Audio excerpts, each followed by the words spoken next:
Les habla Lady Fandiño, soy estudiante de la Universidad del Tolima, segundo semestre de Seguridad y Salud en el Trabajo, y les voy a hablar sobre el mesencéfalo. El mesencéfalo es una estructura cerebral situada en el romboencéfalo y diencéfalo. También se le da el término de cerebro medio. El mesencéfalo hace parte del tallo cerebral, siendo clave en el direccionamiento de información y recepción neuronal. El mesencéfalo es un tronco nervioso de aproximadamente de 2 a 3 centímetros, el cual une el cerebro con el tronco del encéfalo.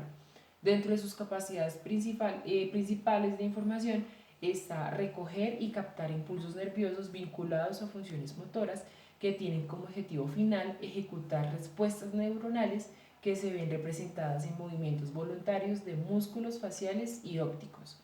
Otras regiones del mesencéfalo están asociadas a la conciencia y el sueño, aunque científicamente no hay evidencia que se le asocie con la conciencia netamente.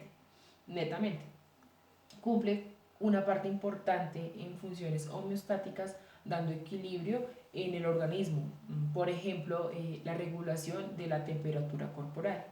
También se le atribuye a la concentración exacta de oxígeno que el cuerpo necesita para desarrollar otras actividades de órganos importantes del cuerpo humano.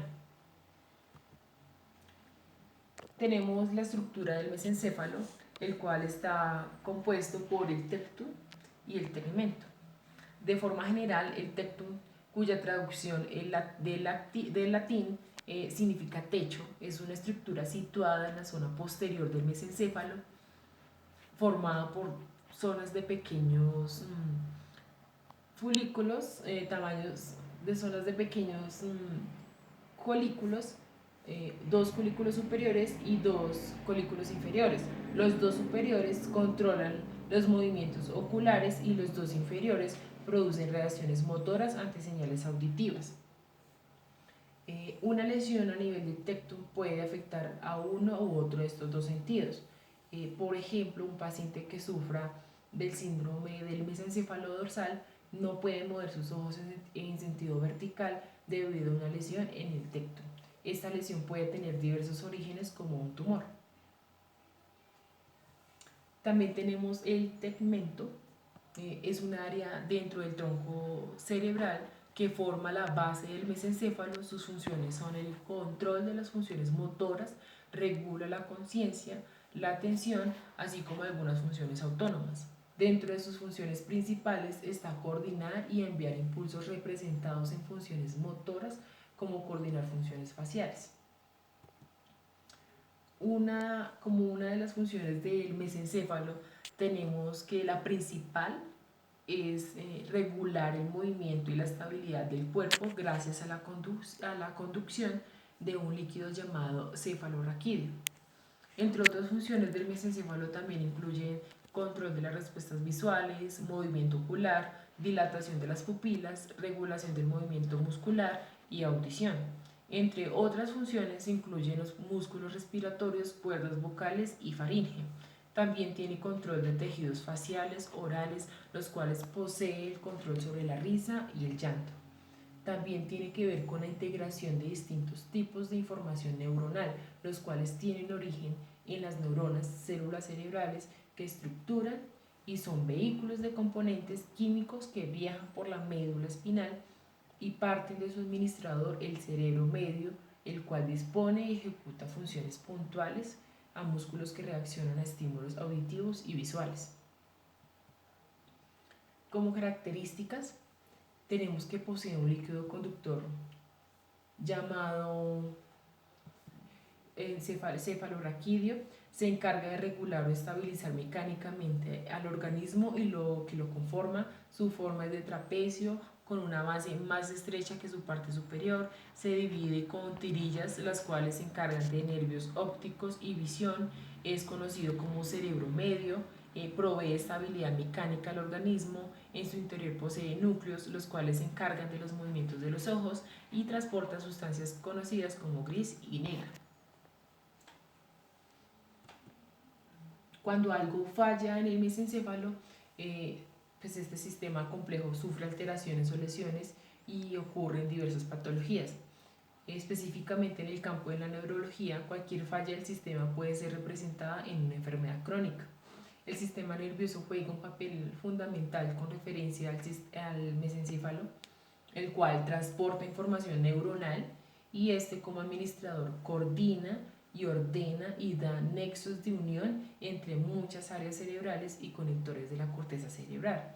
Por lo que respecta a las enfermedades que afectan el cerebro, la más común viene precisamente de este sistema, como lo son el Alzheimer y el Parkinson, los cuales se les conoce como desórdenes neurológicos que interfieren en el funcionamiento de zonas nerviosas y a su vez pueden producir problemas de movilidad y visión. Tenemos la enfermedad del Alzheimer. Es la forma más común de demencia, un término general que se aplica a la pérdida de memoria y otras habilidades cognitivas que interfieren con la vida diaria. Esta enfermedad es la responsable de generar demencia entre el 60 y 80% de casos según la OMS. Esta condición es natural del envejecimiento. Estos primeros síntomas por lo general suelen presentarse después de los 65 años, pero según investigaciones de la OMS, también suelen aparecer casos en personas más jóvenes, por lo que la medicina no se explica la patología a tan pronta edad. El Alzheimer es una enfermedad degenerativa, la cual hasta el tiempo de hoy no hay cura.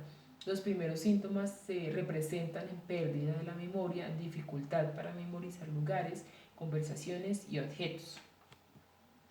Tenemos la enfermedad del Parkinson.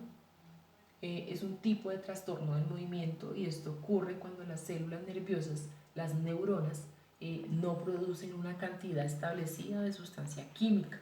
Dentro de sus síntomas más frecuentes se puede observar temblor en las manos, brazos, piernas y tronco, lentitud en los movimientos, problemas de equilibrio y coordinación y desorientación. A medida que los síntomas empeoran, las personas pueden tener dificultad para movilizarse y respirar. Esta enfermedad se le da un diagnóstico aproximado a los 65 años en adelante, pero estudios demuestran que a alguna población se le puede manifestar en un periodo posterior a la vejez. Esta enfermedad es más común entre hombres por encima de las mujeres. Los médicos determinan que no hay tratamiento o cura, solo procedimientos experimentales que aún siguen en observación científica y que siguen siendo probados en la actualidad. Esta enfermedad se divide en diferentes grupos con síntomas más severos, en algunos casos dejando notar conductas de agresividad y perfiles de suicidio, dolores estomacales, impulsos involuntarios, de músculos abdominales, espasmos de los músculos de los pies, demencia, alucinaciones y entre otros depresión. Por otra parte, es aconsejable que una persona que conviva con un paciente o un familiar con esta patología crónica se oriente y se informe de las consecuencias que pueden verse relacionadas no solo con el paciente, sino con el cuidador, lo cual puede verse involucrado a factores en su estado de ánimo, por el cual es aconsejable para ambas personas la ayuda psicológica. Hay que tener en cuenta que según el decreto 1477 del 5 de agosto de 2014, dentro del grupo 5 de enfermedades del sistema nervioso, se identifica como enfermedad laboral el parkinsonismo secundario debido a otras causas externas. No debemos confundir esta enfermedad con el Parkinson, ya que actualmente el Parkinson no es catalogada como una enfermedad laboral. Gracias.